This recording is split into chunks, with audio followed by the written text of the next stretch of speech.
You guys have such a unique perspective that most of us would love to know what it's like to be in your little worlds. And so I'm hoping we can kind of peek behind the curtains a little bit.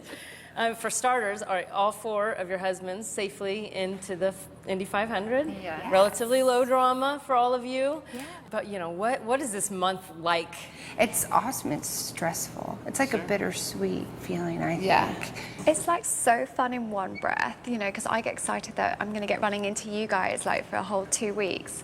But you're right, the level of anxiety is so high, whether it's at home, they're really quiet and in the zone, like Scotty is. But it's fun, but then it's also so stressful. To me, it's like Christmas, Yeah, you know? totally. Yeah. It is. You build up, you're wrapping presents, you're doing everything, and then Christmas is over and you're totally drained and you're like, wow. And then disappointment too, because one winner. Yeah, there's one winner. It's always the 365-day countdown. It's the next day is oh my gosh, okay, so here we go. You got 365 days to either enjoy or stress out on how you're going to get it again. Right. And all of you have been there on both sides of it. You've been there for the highs and the lows. Let's start with the highs, and what has stood out for each of you with that experience. For you two, it was you guys were freshly married and then they go out and win the Indy 500. I mean, what a whirlwind.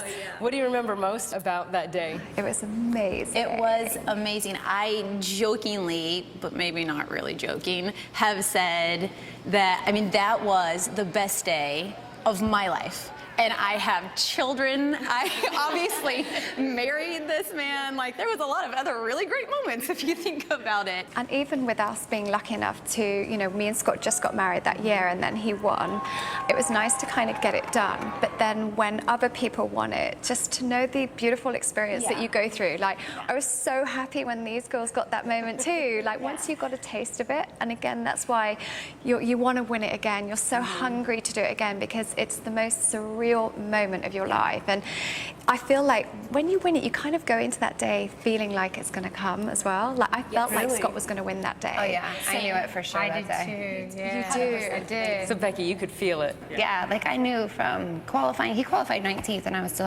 whatever, you got it. Don't worry. He was bummed that he qualified so far back. But at the same time, his confidence that whole month was just on top. Yeah. I don't know. I think, again, you've been at it so long. Again, you just obviously lose a whole lot more than anything else, really. I mean, he just tried it for so stinking long. Right, until he won it. He was the guy who, just almost won it. And again, in that year when we knew he was going to. Back to that. Right. I mean, he has just always said, however it ends at Indianapolis, she picks you. This racetrack picks the winner. Oh, absolutely. And that's the way. There's some drivers too, though, that I see that they win it and they appreciate it more once they win it, too, which is right. Which is then they really get it. Yeah, then they really get it too. So, not my guy. He obviously wanted it really bad.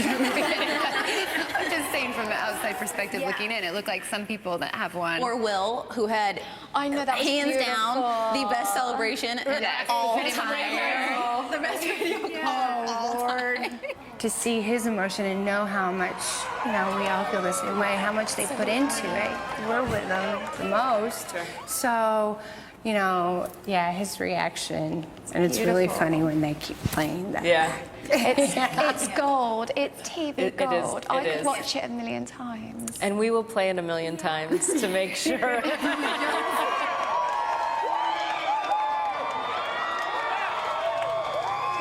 So it sounds like for everything that we see out on the racetrack, and these guys all your husbands are heroes to so many people.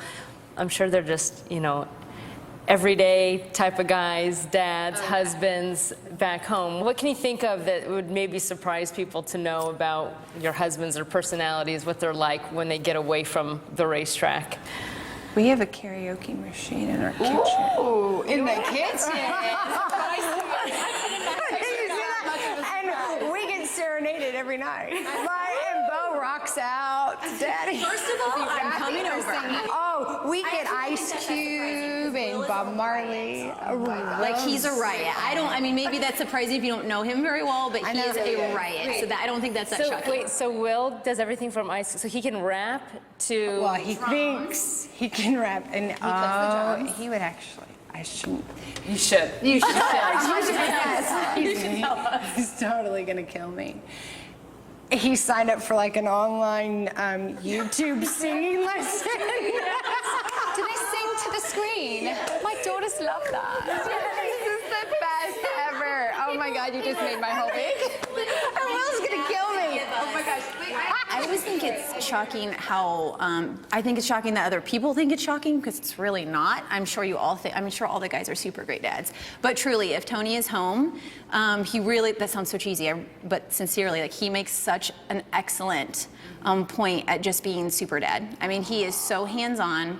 So I always think it's funny when like neighbors, particularly now that we're in Indy, everyone thinks it's hilarious when Tony Kanaan's in the minivan for school drop-off, and he's always like, I mean, I'm just taking my kids to school. Like, he's like, what am I supposed to drive? I've got like 40 babies in this thing. What else would I be driving, you know? That's to say, between all four of our guys, they're all really good dads. Like, really, I would say, like, of the paddock, like I would look at our guys as like the ones that are really good dads. They're always out there. like They're really hands-on. And they're really different in their tiny little ways, but they're really similar as well. They're actually so similar.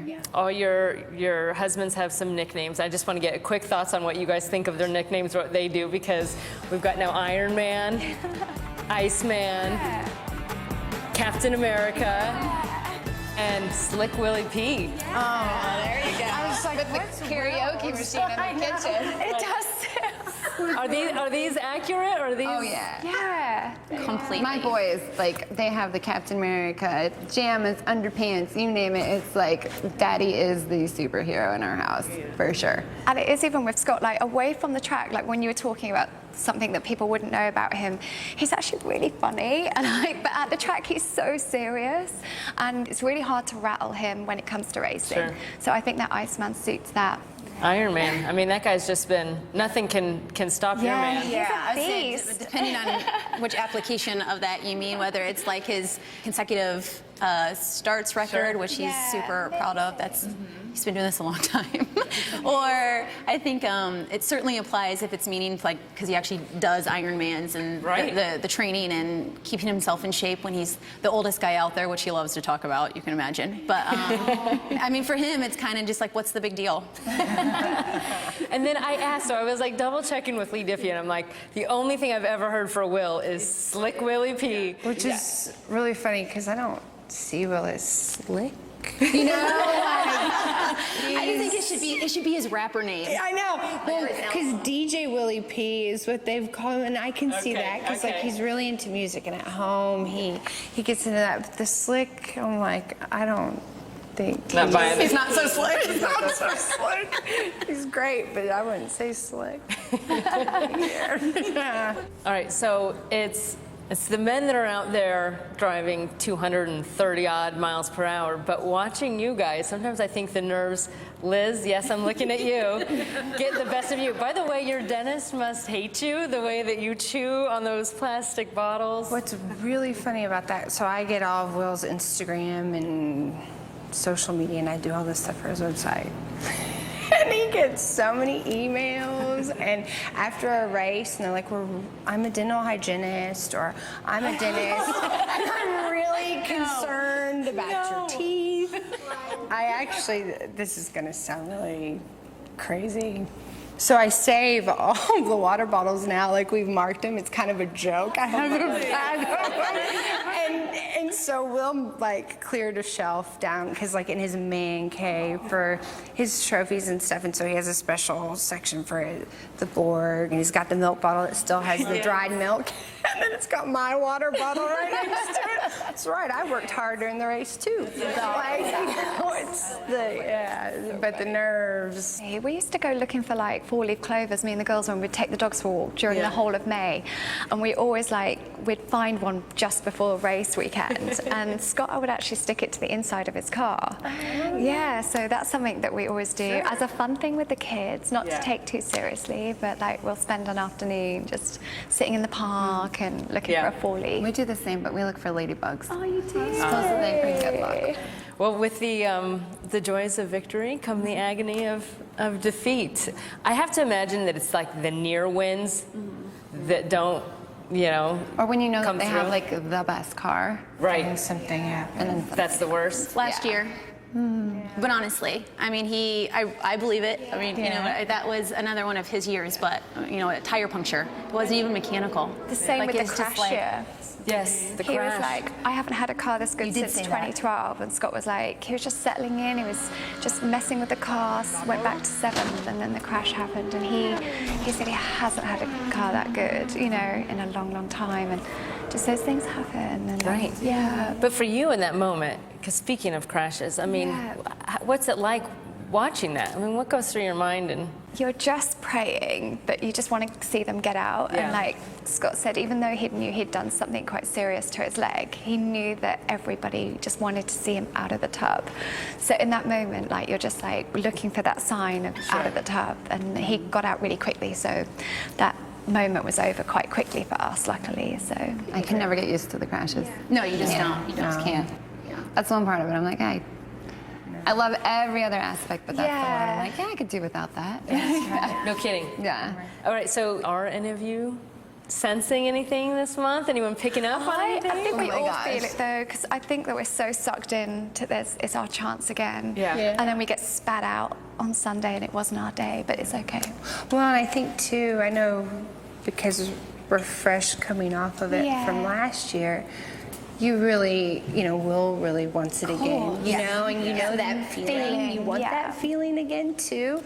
So it's like you think you get the feeling, but you're not quite sure if you really do. And then that's me, because I think I feel something, and I'm like, well, that was wrong. I feel Charlie Kimball. I'm just putting it out there. Really? Yeah. Okay. I'm going to put a Charlie Kimball out there. I know it's really bizarre, but I just don't know. He keeps popping in my head this month. I don't know if it's because he's back. Right. And it's always nice to see anyone that's not a full-time rider back, but I think he's going to have a good race. He's also the only car of theirs that qualified. I know. Carlin, So maybe that's why I'm thinking about him a lot, that I'm happy for his position, but Charlie, maybe. Hey Motorsports fans, thanks for watching. Make sure you hit subscribe before you go for all the latest news and highlights across motorsports.